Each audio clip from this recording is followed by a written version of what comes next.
Hi there, and welcome to day 5 of week 2. So this week we're spending some time on self-massage as well as stretching to help increase the range of motion in the legs and the pelvis so that we can build more strength throughout the body and offload some responsibility off of the back. Today's exercises are going to be a stretch for both the lateral part of the leg, but also for your hamstrings and your calves.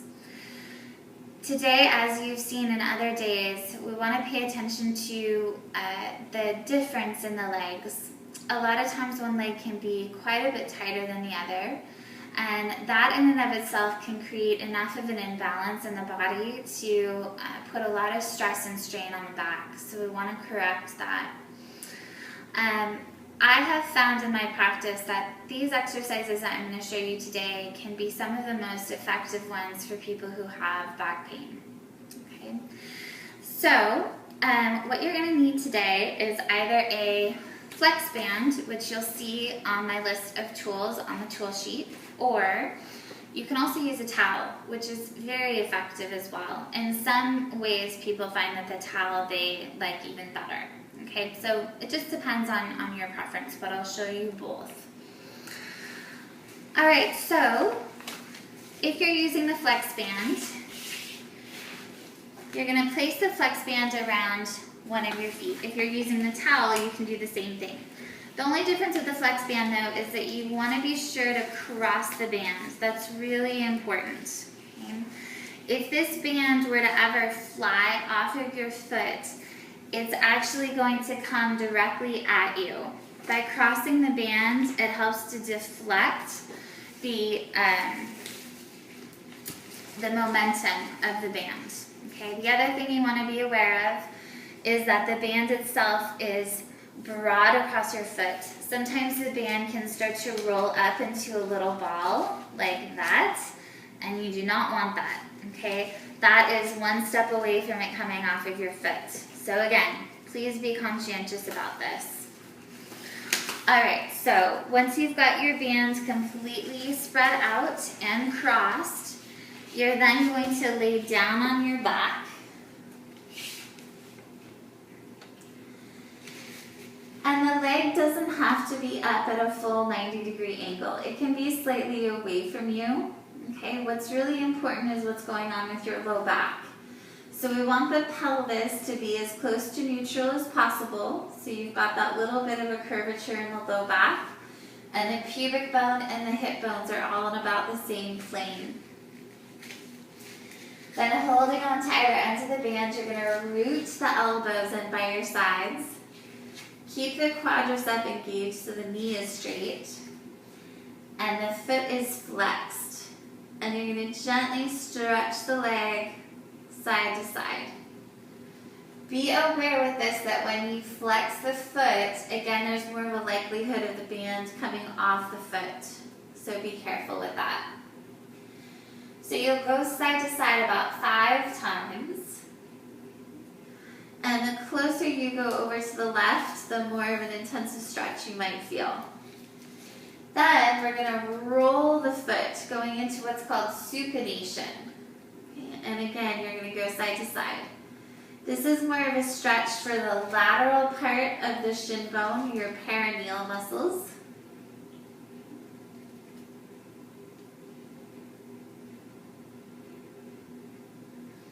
And then we'll come back to center. You're going to bend your knee and take the band off and do the other side. How you get into this in the first place is up to you. Some people are totally comfortable just laying on their back and switching to the other foot. Other people prefer to get up and place the band here. It's a bit less of a strain on your back, and then you can roll down from there. I'm going to switch to the towel so that you can see how that works. So this time, unlike yesterday, you're going to fold the towel lengthwise. And then I'm placing my foot in the towel, and I'm going to lay down on my back. All right. So again, you're looking to find neutral here. Once more, the leg does not have to be at 90 degrees. If you feel like you have the flexibility for it to be up at 90 degrees, that's fine. Only as long as you can easily be in neutral here. Then from there, you're gradually carrying the legs side to side. Taking some deep breaths as you move in and out of this.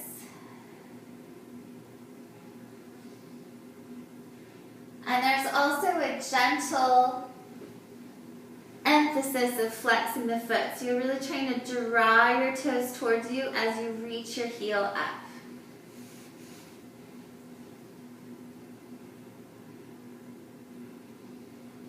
Then to roll the ankle, you'll have to take some of the pressure off of the towel and roll the ankle in and then go side to side from there. Don't be surprised if the first time you do this stretch, it's pretty intense. Okay, so this is one place where the stretch may exceed that level 8 intensity. As long as it stays isolated in your leg and is not going into your back, that's okay. All right. Then, because of the intensity of this stretch, we want to be sure to come through with another exercise to restabilize the body. So you come into standing, feet just about hip distance apart, and we're going to do some squats here. So you're hinging from the hips, sitting your hips back. Note here that my pelvis is in neutral, my spine is neutral, and I'm standing back up again. It's just going up and down. The important part here is to feel that the legs are carrying you up and down, that your back is nice and relaxed, abs are supporting you, and each time you bend the knees are tracking over the centers of the feet. You're pushing evenly through both legs each time you stand up.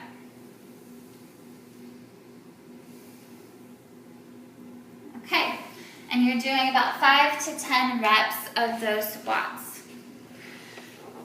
So stretching can sometimes be a little disorienting to the body. It's incredibly important, don't get me wrong, but it can be a little bit disorienting, which is why you want to come back through after you're done with your stretches and remind the musculature in the legs what their responsibilities are, okay, which is to hold you up so that your back doesn't have to. So these stretches you could do every day. Note that you're not spending a lot of time with this. It's about 30 seconds on both legs and then you're done. Okay. Be sure again that your pelvis is in neutral and that your low back is not feeling any strain from this. One thing I didn't mention is you may need to put something underneath your head depending on how your upper back feels. Sometimes the upper back can get a little tight during that, so placing a pillow under the head is very helpful. Be sure to check in with your BFF. It'll have the repetitions listed and the amount of time you should spend on this today. It's also going to ask you a couple of questions, one of which is becoming a common question. Do you notice if one leg is tighter than the other? This is really important information. If you're starting to see a pattern of one leg consistently being tighter than the other, this is important. You may need to spend a little bit more time on that leg going forward in order to create more balance between the body. Okay. As I suggested to you yesterday with that self-massage, notice how your back feels once you get up and walk around after this stretch. Be sure to note that as well in your BFF. And notice how you feel for the rest of the day. If there's a little bit more ease of motion in your body, that would be my hope for you. If you are one of those people who doesn't feel a significant stretch with this, pay attention to what other exercises you are gaining benefit from. Again, this whole program is meant to meet you where you are. So keeping track of your progress and keeping track of your response to each exercise will help to guide you so that you can figure out which exercises are the most beneficial for you. All right. So I will see you tomorrow. We're almost done with week 2. Great job.